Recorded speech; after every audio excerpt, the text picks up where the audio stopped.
The Chicago River had never cared who fell into it. That was the first thought that crossed Evelyn Moore's mind as cold black water swallowed the sound of shattering glass and alarms. 1 second, she was gripping the steering wheel of her Tesla, the dashboard blinking red with warnings. The next, gravity gave up on her, and the river took over. The city lights blurred into trembling ribbons above the surface. Her lungs burned. Her designer coat dragged her down like an accusation. So this is how control ends, she thought. Not in a boardroom, not in a courtroom, but here, unseen. Hands reached her before panic finished its work. Strong, rough hands. Not rehearsed, not careful in the way executives were careful with her. They grabbed, held, pulled, without asking who she was. When Evelyn surfaced, coughing and shaking, she caught a glimpse of a man silhouetted against the bridge lights, wet hair plastered to his forehead, a jaw tight with effort, not recognition. "Breathe," he said, voice low, urgent. "I've got you." She believed him instantly. Lucas Bennett had been locking up his tools for the night when he heard the crash, metal against concrete, then silence broken only by the river's indifferent rush. He didn't think. Thinking came later, when his arms were already numb from pulling a stranger out of death.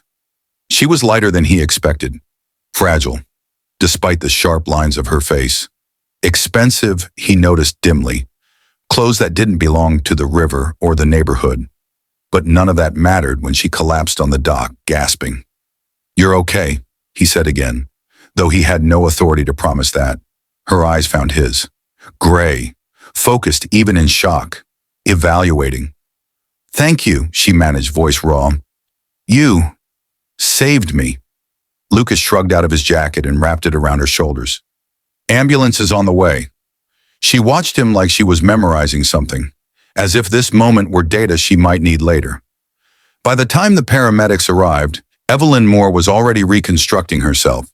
She gave her name calmly, answered questions, sat upright despite the shivering. Control seeped back into her posture, her voice, her gaze. Lucas stepped back, suddenly aware of the distance between them, of the world she belonged to. "Mr. Bennett," a paramedic said, jotting down notes. "You did good." Evelyn turned. "Bennett?" He nodded once. "I won't forget this," she said. He almost laughed. People always said that.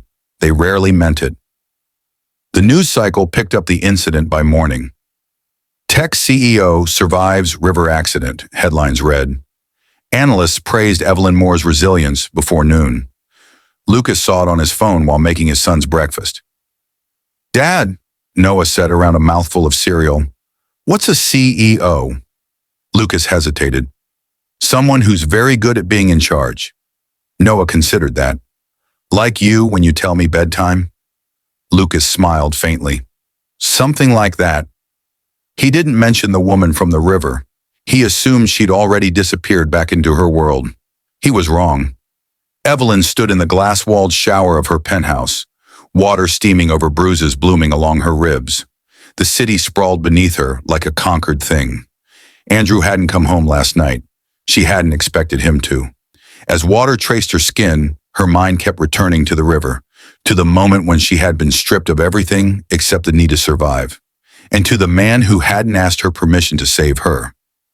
Later, wrapped in a towel, she opened her laptop and typed a name she shouldn't remember. Lucas Bennett. It took seconds. Public records. A modest house near the river. Widower. 1 child. Her chest tightened, not with desire, not yet, but with something more dangerous. Curiosity. 3 days later, Lucas was fixing a loose plank on the dock when a black SUV pulled up. He straightened slowly. Evelyn Moore stepped out, composed, flawless, as if the river had never touched her. Sunglasses hid her eyes, but he recognized the way she moved, like the ground adjusted itself to accommodate her. "I owe you a proper thank you," she said. Lucas wiped his hands on his jeans. "You're welcome." She studied him, and for the first time since the accident, she hesitated. "Can I buy you coffee?" she asked. Not commanded, asked. He thought of Noah, of his quiet life, of how easily things were complicated by people who didn't belong to it. "Just coffee," he said. A smile flickered across her mouth, small, real. "That's all I'm asking," Evelyn replied. For now. Evelyn Moore did not believe in debts that couldn't be quantified. In her world, gratitude was a line item. Flowers sent, donations made, press releases worded just warmly enough to signal humanity without vulnerability. She had already instructed her assistant to arrange a charitable contribution to the Chicago River Rescue Fund, complete with her name discreetly engraved on a plaque. That should have been enough. Yet here she was again, standing at the edge of the river on a gray afternoon, the wind tugging at her wool coat, watching Lucas Bennett tighten bolts on the dock as if the world had not shifted 3 nights ago. He noticed her presence without looking up. People who worked with their hands developed that sense of weight, of air changing. "You don't have to keep thanking me," he said. "I'm not," Evelyn replied. "I'm having coffee." He finally looked at her then. No surprise, no awe, just a quiet assessment, like he was deciding whether the weather would turn. "There's a place 2 blocks down," he said. "Nothing fancy." "That's fine," she said, and meant something deeper than the words. The cafe smelled like burnt espresso and old wood. It was narrow, dim, the kind of place that hadn't updated its decor because the regulars wouldn't forgive it. Lucas ordered black coffee. Evelyn hesitated, then did the same. She removed her coat carefully, folding it on the chair beside her. The movement felt strangely intimate without a boardroom table between them. "You live nearby," she said. Lucas nodded. "Been here most of my life." "Chicago?" she asked. "This part of it," he corrected. She smiled faintly. "I grew up in Evanston. Left as soon as I could." "Most people do," he said, not unkindly. They sat in a silence that didn't rush to be filled. Evelyn noticed the way Lucas held his cup. Steady, deliberate. No restless tapping, no glances at a phone. "You didn't ask who I was," she said eventually. He met her gaze. "Didn't need to." That unsettled her more than recognition would have. Evelyn spoke first, as she always did when something threatened to tip her balance. "I've replayed that night," she said. "The accident, over and over." Lucas listened without interruption. He had that stillness, the kind that made people talk more than they intended. "I realized something," she continued. "If you hadn't been there, none of what I've built would matter." He considered that. "Most things don't, when it comes down to it." She frowned slightly. "You don't believe in ambition?" "I believe in surviving," he said, "and in making it home." Something in his voice shifted on the last word. Evelyn noticed. "Your son," she said carefully. Lucas's jaw tightened, not defensively, but with the effort of holding something in place. "Noah," he said, "he's 8. "And his mother?" Evelyn asked, then immediately wished she hadn't. Lucas didn't bristle. He looked past her, toward the fogged window. "She drowned," he said. 3 years ago. Kayaking accident. Same river." The words landed between them, heavy and unadorned. "I'm sorry," Evelyn said, and this time it wasn't automatic. "So was I," Lucas replied, "for a long time." When they stood to leave, Evelyn felt the strange reluctance of someone ending a conversation too soon. Outside, the sky had darkened. The river moved slowly, deceptively calm. "You saved me," she said again, but differently now, quieter. "And I don't know what to do with that." Lucas studied her face, not the polished surface, but the tension beneath it. The woman who measured risk for a living, now unsure how to carry a simple truth. "You don't owe me anything," he said. She swallowed. "What if I want to?" That was the moment something crossed his expression. Not desire, not yet, but caution. "Careful," he said. "People like you don't usually want things without strings." Evelyn felt the remark like a thin blade, accurate, fair. "People like me," she echoed. "What do you think that means?" Lucas stepped closer, not invading her space, just enough to make the air shift. "I think it means you're used to being wanted for what you represent," he said, "not for who you are when no one's watching." Her breath caught. Infuriatingly, her eyes burned. "And you," she asked, "what are you used to?" "Being invisible," he replied, "except when someone's drowning." That night, Evelyn lay awake beside Andrew's empty pillow, scrolling through nothing in particular. The city hummed outside, indifferent as ever. Her mind returned to the cafe, to to Lucas's hands, to the quiet grief he carried without advertising it. She opened her notes app and typed something she would never send. What if gratitude isn't the debt? What if it's the door? She deleted it immediately. Across the river, Lucas sat at his kitchen table while Noah slept down the hall. He stared at his phone, at the number she had given him, in case she ever needed to check in. He knew better than to answer calls like that. He also knew grief recognized grief, and that some people arrived not to be saved, but to unravel. The river flowed on, patient, and somewhere between gratitude and restraint, something fragile had begun to form. Quiet, unspoken, and dangerous precisely because it felt real. Evelyn Moore had attended charity galas in penthouses overlooking the lake, fundraisers where grief was curated and resilience was a branding exercise. She had shaken hands with widows who wore diamonds heavy enough to anchor their sorrow, had nodded solemnly at stories of loss while calculating exit strategies. Nothing in that world had prepared her for a Tuesday evening in Lucas Bennett's kitchen. The house was modest, narrow, pressed between others like it had learned to survive by not asking for space. The paint near the door was chipped. Shoes, small ones, were lined up without precision. The air smelled faintly of soap and tomato sauce. "You don't have to come in," Lucas had said when she arrived with a paper bag of pastries she didn't remember choosing. "I can walk you back." "I want to," Evelyn replied, and surprised herself with how true it felt. Now she stood awkwardly near the counter while Lucas stirred a pot on the stove. He moved differently here, less guarded, more fluid. The tightness she'd sensed by the river loosened in the presence of this place. "Noah will be home in a few minutes," he said. "After-school program." "That's fine," she said quickly. "I won't stay long." He glanced at her. "You don't seem like someone who does anything not long." She smiled despite herself.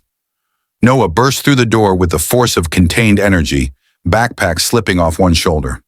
"Dad!" He stopped short when he saw Evelyn. His eyes widened, curious but unafraid. Lucas crouched. "Hey, buddy, this is Evelyn." Evelyn knelt instinctively, meeting Noah at eye level. "Hi," she said. "Your dad tells me you're very brave." Noah considered this. "I am," he said. Then more suspiciously, "Are you famous?" Evelyn blinked, then laughed. The sound startled her. It wasn't the polite, contained laugh she used in public. "Only a little," she said. Noah accepted that, already distracted by something invisible only children could see. Watching Lucas with his son, patient, attentive, fully present, did something quiet and irreversible inside her. This was authority without performance, power without witnesses. Dinner was simple.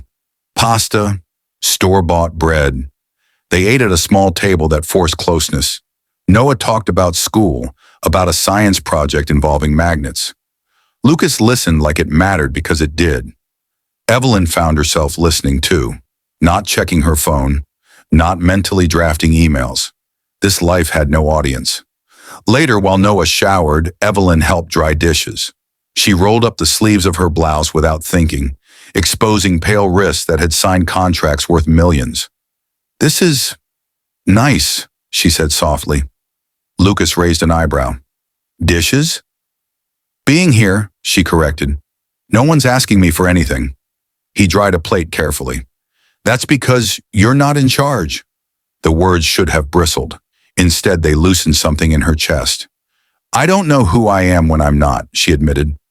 Lucas looked at her then, not as the woman from the headlines, not as the survivor, but as someone standing barefoot on unfamiliar ground.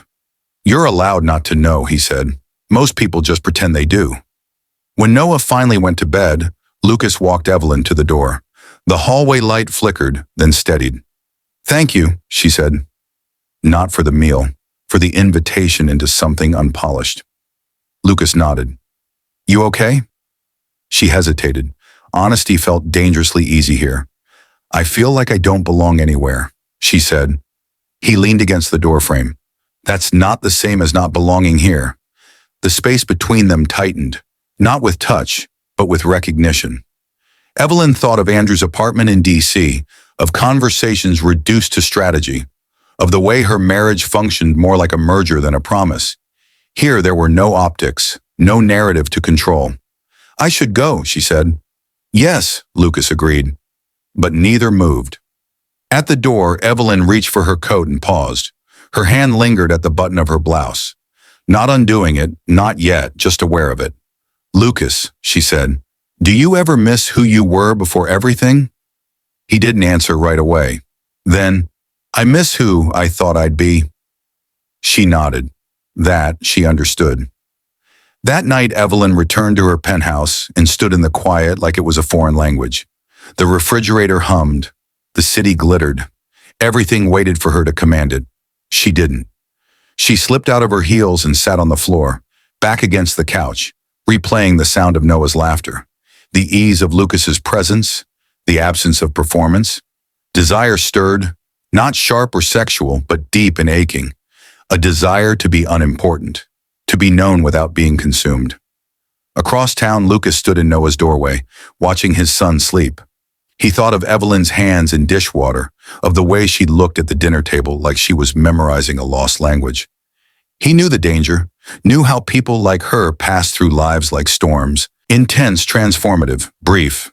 And yet, he sat at the kitchen table and wrote a note he would tear up in the morning. Some lives don't ask to be joined, they ask to be witnessed. He folded it carefully, left it there. The river flowed between their worlds, indifferent and patient, carrying reflections neither of them could fully claim. Not yet. The city learned about Evelyn Moore's marriage before she did. It came to her through headlines she hadn't authorized, through whispers in glass corridors where conversations paused when she entered. A photograph surfaced, Andrew stepping out of a hotel in Georgetown, his hand resting on the small of a woman's back. The woman was young, polished, smiling in a way that suggested certainty. Senator's husband and the aide, who was never just an aide, one outlet teased. Evelyn read the article without expression. She forwarded it to her legal team with a single word: handle. Publicly, she remained immaculate. Privately, something loosened, like a stitch finally giving way. That evening, she didn't go home. She drove until the streets narrowed and the river reappeared. Darker now, carrying reflections of a city that never stopped rehearsing itself. Lucas was there, as he often was at dusk, checking the moorings. He looked up when her footsteps approached, already knowing it was her. "You didn't call," he said. "I didn't know what I'd say," Evelyn replied. He nodded, accepting the truth without prying. That, she was learning, was his way. They walked along the river in silence, the kind that didn't demand filling. Boats rocked gently. Somewhere, music drifted from an open window, muffled, intimate. "My husband's been unfaithful," she said at last. Lucas stopped walking, not in surprise, in respect. "I'm sorry," he said. She laughed softly. "Everyone keeps saying that, as if I've lost something." "And have you?" he asked. She thought of Andrew's careful distance, of years spent performing partnership instead of living it. "I think I lost it long before he did," she said. Lucas studied the water. "That's usually how it goes." They began to talk then, not about the marriage, not directly, about Noah's school play, about the way the river smelled different after rain, about Evelyn's childhood summers when her parents were still in love and ambition hadn't yet learned to swallow everything. These conversations didn't belong anywhere. They happened in borrowed minutes, outside Lucas's house while Noah slept, in parked cars with engines cooling, in texts sent late and answered later. Nothing was declared, nothing was promised. That was how the lines began to blur, not through touch, but through permission. One night, Evelyn sat in the back seat of her car, while Lucas leaned against the open door, arms crossed. "You should go," he said again, like a ritual.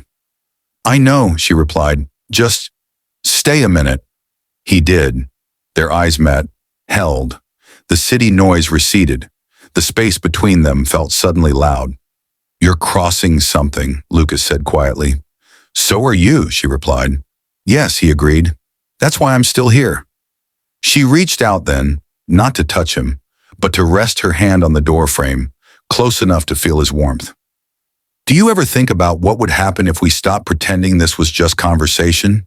she asked. Lucas's jaw tightened. "Every time you look at me like that." "Like what?" "Like you're deciding whether to jump." She withdrew her hand slowly. "I'm afraid of what happens if I do." He softened. Me too. That was the line, crossed without being stepped over. Evelyn's marriage unraveled with quiet efficiency. Andrew called, defensive and rehearsed. Apologies that sounded like press statements. He spoke of optics, of timing. She listened, distant. I don't think I want to fix this, she said finally. Silence crackled on the line. You don't mean that, he replied. I do, she said. I just didn't know it until now. When she hung up, she didn't feel relief. She felt exposed. She drove to the river again, to Lucas. This time she knocked. Noah was asleep. The house was dim. Lucas opened the door and took in her face, the composure fraying at the edges. Can I come in? She asked. He stepped aside. They sat at the kitchen table, the same one where they'd shared pasta and laughter. The intimacy of the place pressed in on her chest. I ended it, she said. Lucas closed his eyes briefly, not in celebration, in gravity. That doesn't make this simple, he said. I know, she replied, but it makes it honest. He looked at her, really looked, at the woman who commanded rooms now asking for nothing but presence. You're not free, he said. Not yet. I'm not asking you to save me, she said. I just don't want to be alone tonight. The request hung between them, vulnerable and unadorned. Lucas stood, walked to the sink. Back again. He stopped an arm's length away. I can sit with you, he said. That's all. Evelyn nodded. That was more than enough. They sat on opposite ends of the couch, close enough that their knees brushed. Neither moved away. Neither leaned in. Time stretched. The television murmured without being watched. Evelyn's head tipped back against the cushion. I don't know how to want something without trying to own it, she said. Lucas stared at the dark window. I don't know how to want something without being afraid it'll disappear. Their hands found each other without looking. Fingers curled. A simple act, weighted with everything unsaid. The world did not end. Later, when Evelyn left, the night felt different, charged, unfinished. In her car, she sat gripping the steering wheel, heart pounding, not with desire fulfilled, but desire restrained. On her phone, notifications bloomed. Another article, another speculation. She ignored them. Across town, Lucas stood in the doorway long after she was gone, the echo of her presence lingering like warmth in cold air. He knew the danger now, knew that silence could be as binding as vows. And yet he also knew this. Some lines weren't crossed with bodies. They were crossed the moment two people chose to see each other clearly and stay. The question arrived without warning, but it had been forming for days. Evelyn asked it on a night when the city seemed to hold its breath. Rain traced thin lines down the windows of Lucas's living room, turning streetlights into soft halos. Noah was asleep. The house was quiet in the way that made truth louder. They had been sitting on opposite ends of the couch again, habit, caution, talking about nothing that mattered and everything that did. Evelyn spoke of meetings that felt like theater. Lucas spoke of the river's changing currents, how winter made it honest. You don't have to come here every time things get heavy, Lucas said gently. I know, she replied, but this is where I can hear myself think. He watched her as she folded and unfolded her hands. The armor she wore in public, poise, precision, was thinning. He could see it in the way she breathed. I'm tired, she said. Not the kind sleep fixes. Lucas nodded. That kind takes longer. She stood abruptly, as if motion were safer than stillness, walked to the window. The city reflected back at her city, yet it felt like a stranger's. When people look at me, she said, they see something finished, curated. They don't see the seams. Lucas didn't interrupt. I don't know how to be seen without being evaluated, she continued, without being consumed. She turned to face him then, eyes bright with something dangerous and fragile.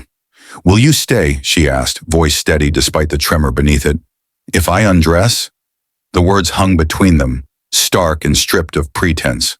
Lucas felt the room tilt, not with desire alone, but with the weight of what she was offering, not skin, truth. He stood slowly, careful as if approaching a wounded animal. What does that mean to you? He asked. Evelyn swallowed. It means I stop being the CEO, the wife, the headline. I take off everything that keeps people at a distance, a breath, and you decide whether what's left is worth staying for. Lucas searched her face. He thought of lines crossed and lines still intact, of Noah sleeping down the hall, of grief and promises made in the quiet. I don't want to be the place you disappear into, he said softly. I want to be the place you arrive. Tears welled uninvited.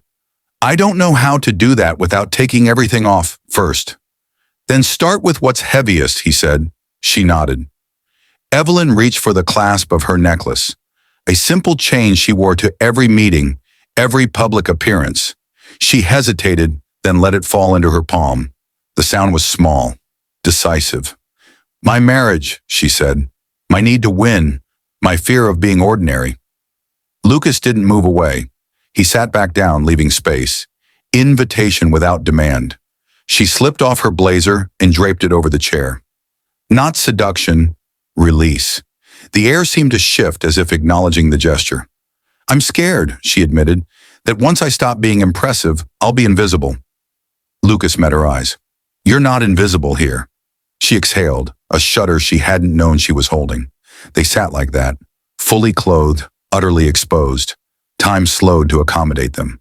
Stay, she whispered, not as a command, as a hope. Lucas reached out, taking her hand. No urgency, no claim. The first photo appeared at 6:42 a.m. It wasn't scandalous. That was the problem. Evelyn saw it while standing in her bathroom, toothbrush paused midair, the city still dim behind fog glass. The image was grainy, taken from across the street. Her profile unmistakable. Lucas beside her, the two of them walking along the river. Close, familiar. His jacket draped over her shoulders. No touching, no kiss, no crime. The caption did the work words were meant to do when sharpened for damage. Who is the man with tech? CEO Evelyn Moore. By 7:10, the speculation had metastasized. Anonymous accounts unearthed Lucas's name, his address, his son's school. Threads bloomed with theories. Affair, rebound, midlife crisis. Some defended her, most didn't. Screenshots multiplied faster than corrections ever could. Evelyn's phone began to vibrate, then ring, then vibrate again. Board members, PR, legal. Her assistant's voice cracked through voicemail like a controlled burn. Evelyn, we need to talk, now. She dressed without looking at herself. When she finally did, she barely recognized the woman in the mirror. Not because of age or fatigue, but because the armor she'd learned to trust no longer fit. Lucas found out an hour later, when Noah's teacher called, not accusing, concerned. There are people outside the school, she said carefully, asking questions. Lucas felt the ground tilt beneath him in a way it hadn't since the night his wife died. He pulled up the article on his phone, thumb numb as he scrolled. There it was, his life, reduced to context. By the time he reached the school, a man with a camera was already waiting near the gate. Mr. Bennett, the reporter called, how did you meet Miss Moore? Lucas didn't slow. He kept walking, Noah's small hand tight in his. That afternoon, Lucas locked the door and closed the curtains. Noah sat on the couch, confused, sensing danger without understanding its shape. Did I do something wrong? Noah asked. Lucas crouched in front of him. No, he said. None of this is your fault. He meant it. He also knew fault didn't matter when the world decided to look. Evelyn stood in a boardroom that felt suddenly hostile. Faces she had hired, promoted, defended. Now assessing her as liability. We're not saying this is disqualifying, one board member said, but optics matter. Optics have always mattered, Evelyn replied. Her voice was calm even. It was the calm she used before cutting deep. That hasn't changed. What has changed, another added, is that your private life is bleeding into the company narrative. Evelyn thought of Lucas's kitchen, of Noah's laugh, of the question she'd asked. Will you stay if I undress? She realized now what she had taken off first. Protection. I'm not having an affair, she said. I'm separated. The word hung there. True, but unfinished. We'll release a statement, PR said quickly. We'll control the story. Evelyn nodded, already knowing control was an illusion. They spoke that night for the first time since the photo surfaced. Evelyn called. Lucas answered. "I'm sorry," she said. "Not polished, not managed. This wasn't supposed to touch you. Or Noah." Silence stretched. When Lucas spoke, his voice was steady but altered, like a bridge after stress. "There are men outside my house," he said. "My son's scared." Her breath hitched. "I can fix this," he exhaled. "That's what scares me." She closed her eyes. For the first time in her career, she didn't know which lever to pull. "I didn't choose this," she said. "No," Lucas replied, "but it came because of us." The word us landed heavy. "I'll make it stop," she insisted. Lucas's voice softened, not with relief, but with boundary. "I need you to understand something. I don't have the kind of life that survives storms like yours." Evelyn leaned against the counter, the weight of it all pressing down. "Are you asking me to walk away?" "I'm asking you to see what staying costs," he said. They said goodbye without resolving anything. It was the most honest thing they'd done. The next day, the betrayal came from where Evelyn hadn't expected it. Andrew gave an interview. He spoke gently, regretfully. He framed himself as wounded but dignified, a man blindsided by a wife who had emotionally checked out. He didn't name Lucas. He didn't have to. The narrative snapped into place. Evelyn watched the clip alone in her office, blinds drawn. She felt something crack, not heartbreak, but clarity. That night she went to the river. Lucas wasn't there. The dock was empty, the water dark and unreflective. She sat on the edge, heels discarded, feet brushing the cold air above the surface. For the first time in her adult life, she didn't try to spin what was happening into strategy.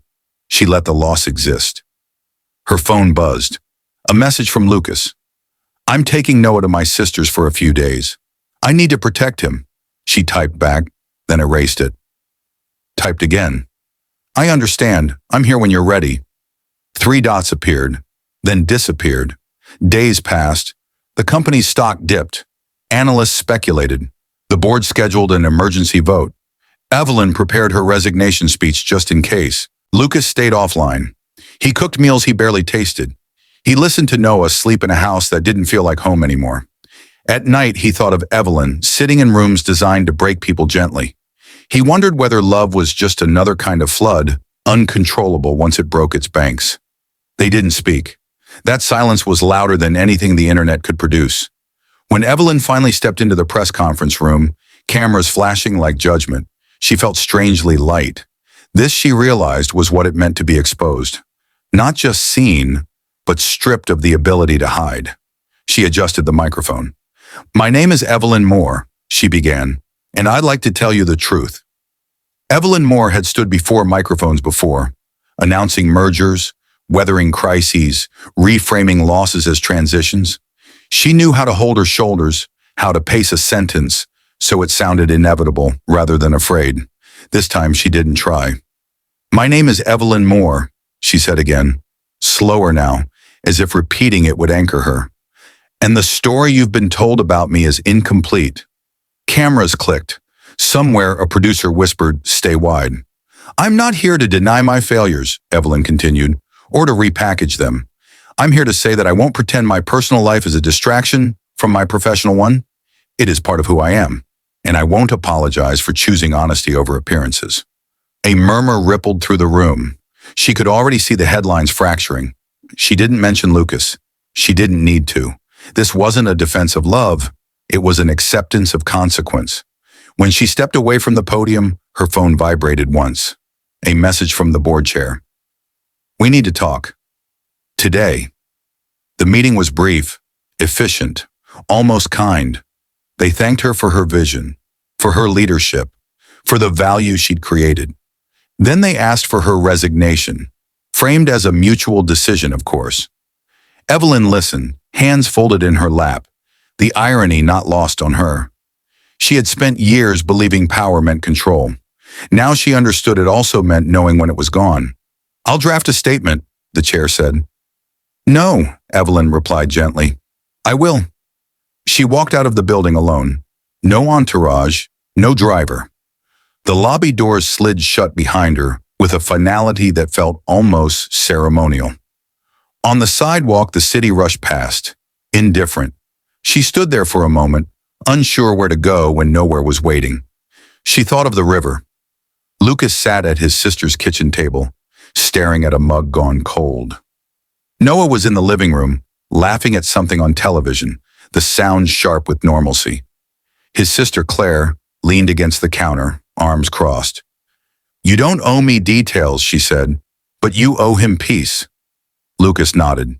He knew. "I didn't go looking for this," he said quietly. Claire softened. "No one ever does." He checked his phone again. Still nothing from Evelyn. He told himself that was good, that distance was protection, but absence had a way of speaking too. That night, Noah climbed into bed beside him, small and warm. "Are we in trouble?" Noah asked. Lucas swallowed. "No, we're just adjusting." Noah nodded, accepting that like children do, then asked, "Is she nice?" Lucas closed his eyes briefly. "Yes," he said. "She is." Noah considered this. Then why are people mad? Lucas had no answer that would fit in an 8-year-old's world. Evelyn returned to her penthouse one last time. She packed without sentimentality, clothes into boxes, awards into storage. When she reached the closet, she paused. The blazer she'd left at Lucas's house was gone, not returned, not reclaimed. She smiled faintly. Andrew called as she was sealing the final box. "You've made this difficult," he said, frustration leaking through his measured tone. Evelyn leaned against the counter. "You made it public. I was protecting myself." "So was I," she replied. A beat. "You're really doing this," he said, walking away. "Yes." "And him?" Andrew asked. Evelyn closed her eyes. "That's not yours to question." When the call ended, she felt no triumph, only a quiet, steady grief for the life she had outgrown. They met by the river without planning to. Evelyn was sitting on the dock, shoes off, coat wrapped tight, when Lucas appeared at the far end, hands in his pockets. He stopped when he saw her, instinctively measuring distance. "I didn't think you'd come back here," he said. "I didn't think I'd lose everything," she replied. "Turns out I was wrong about a lot." They stood facing each other, the water moving slowly between them. "I resigned," she said. Lucas's brow furrowed. "I'm sorry." "I'm not," she said after a moment. "I just wish it hadn't cost you so much." He shook his head. "I get to choose what it costs." Silence fell, heavier than before. "I can't do this if it puts Noah at risk," Lucas said finally. "I won't." Evelyn nodded, tears pricking, but not falling. "I wouldn't ask you to." "I care about you," he continued, "but I can't build a life on headlines and hope." She stepped closer, stopping just short of him. "I'm not asking you to build anything," she said. "I'm asking you not to erase what was real because it scared us." Lucas searched her face, the woman stripped of titles, of defenses, just Evelyn. "I need time," he said. She nodded again. "Take it." They didn't touch. They didn't promise. But when Lucas turned to leave, he paused. "For what it's worth," he said, "you stayed when you undressed." Evelyn smiled through tears. "So did you." That night, Evelyn slept in a borrowed apartment, the city distant and unfamiliar. She dreamed of water receding, of ground finally visible beneath her feet. Lucas lay awake beside his son, listening to the quiet of a house that would soon be theirs again. Both knew something had ended. Neither knew what might still begin. Loss had stripped them down to essentials, and reckoning they were learning wasn't punishment. It was invitation. Winter arrived quietly without ceremony. The river slowed, its surface dulled by cold, no longer reflecting the city with any enthusiasm. It simply moved forward, doing what it had always done, carrying what was given to it, letting go of the rest. Evelyn Moore learned to do the same. She rented a small apartment on the north side, nothing like the penthouse she'd left behind. The walls were thin, the heating uneven. There was no doorman, no concierge who knew her schedule before she did. At first, the quiet felt like punishment. Then gradually it became something else. She woke without an alarm, made coffee without checking email, walked instead of being driven. She took consulting calls selectively, not to reclaim power, but to pay rent and keep a rhythm. For the first time in decades, her days weren't shaped by anticipation of applause or fear of collapse. She volunteered on Thursdays, anonymously, at a community literacy center. No one there cared who she had been. They cared whether she showed up, and she did.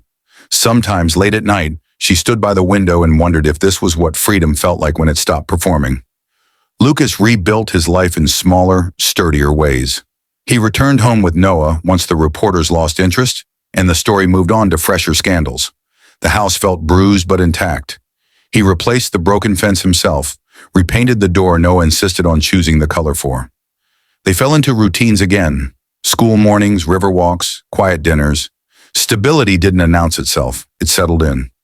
Lucas turned down a job offer that would have taken them out of the city. He wasn't running anymore. At night, after Noah slept, Lucas sometimes sat at the kitchen table and allowed himself to miss Evelyn. Not with longing sharp enough to disrupt his days, but with a softer ache, one that acknowledged what had been without demanding it return. He didn't regret loving her.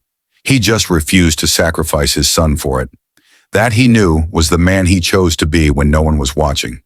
They didn't speak for months, not out of bitterness, out of respect. When they finally crossed paths again, it was accidental. A farmer's market near the river, early spring trying its best. Evelyn was holding a paper bag of apples. Lucas was buying bread, Noah tugging at his sleeve. They froze when they saw each other. Noah broke the silence first. "Hi," he said, cheerful, unburdened by history. Evelyn crouched, smiling. "Hi." Lucas nodded once. No tension, no relief, just recognition. They spoke briefly, polite, real. "How are you?" Lucas asked. "Learning," Evelyn replied, and meant it. He smiled. "Good." That was all. As they walked away from each other, different directions, same river nearby, neither felt the need to look back. Not because it didn't matter, because it did, and still did, in a way that no longer demanded proof. Later that evening, Evelyn walked alone by the water. The river had thawed, its surface restless but clear. She thought of the question she had once asked: "Will you stay if I undress?" She finally understood the answer. Staying had never meant possession, or permanence, or sacrifice without choice. It meant integrity. Lucas had stayed in the only way that mattered, by not betraying himself or his son, by refusing a love that required him to abandon who he was. And she had stayed too. She had stayed with herself when the titles were gone, when the applause faded, when nothing was left to hide behind. The river moved beside her, steady and unconcerned. Evelyn breathed in the cold air and smiled, not with certainty, but with peace. Some stories didn't end with reunion. They ended with truth, and sometimes that was enough.